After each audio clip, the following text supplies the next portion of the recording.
सपनों का निवेश। रवि एक छोटे से गांव का रहने वाला हमेशा से बड़े सपने देखता था। 27 साल का रवि एक साधारण प्राइवेट कंपनी में नौकरी करता था, जहां उसकी तनख्वाह महज 2% थी। उसके पास कोई बड़ी डिग्री नहीं थी और ना ही कोई बड़ी पहचान, लेकिन उसके पास एक अनमोल चीज थी, धैर्य और समझदारी से फैसले लेने की आदत। शुरुआत रवि की जिंदगी तब बदलनी शुरू हुई जब एक दिन उसके ऑफिस के एक सीनियर मिश्रा जी ने उसे फाइनेंशियल प्लानिंग के बारे में समझाया। मिश्रा जी ने कहा, रवि, अगर तुम हर महीने थोड़ा थोड़ा निवेश करोगे तो इसी साल में करोड़पति बन सकते हो।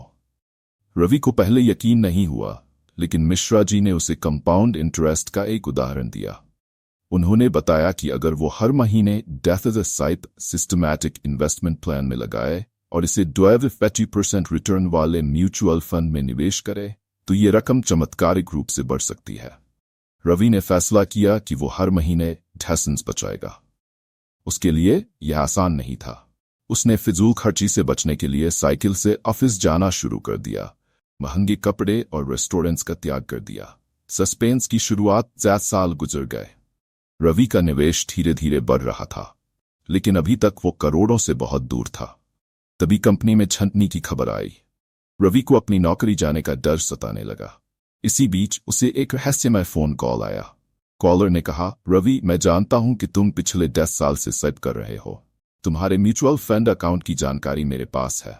अगर तुम चाहते हो कि तुम्हारे पैसे सुरक्षित रहें तो 5 लाख का इंतजाम करो और मुझे दो।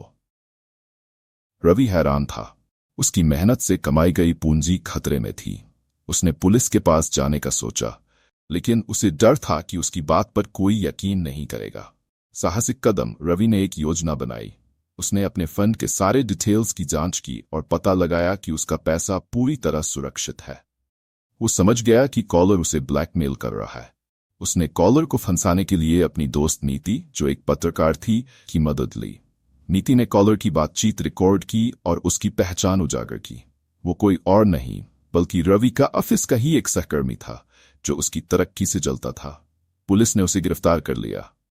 अंत में सफलता रवि ने अपनी सिप जारी रखी। अगले 10 सालों में कंपाउंड इंटरेस्ट की ताकत ने उसके निवेश को लगभग 5 करोड़ तक पहुंचा दिया। जब वो 40 का हुआ तो उसने अपनी नौकरी छोड़ दी और अपने गांव में एक स्कूल और एक अस्पताल खोला।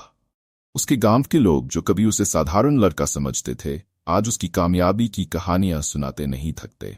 रवि की यह सफलता सिर्फ पैसों की नहीं थी, बल्कि धैर्य, समझदारी और आत्मविश्वास की जीत थी। शिक्षा। छोटे छोटे कदम बड़े सपनों को सच कर सकते हैं, बशर्ते आप धैर्य और समझदारी से काम लें। निवेश एक ऐसी शक्ति है जो समय के साथ चमत्कार कर सकती है।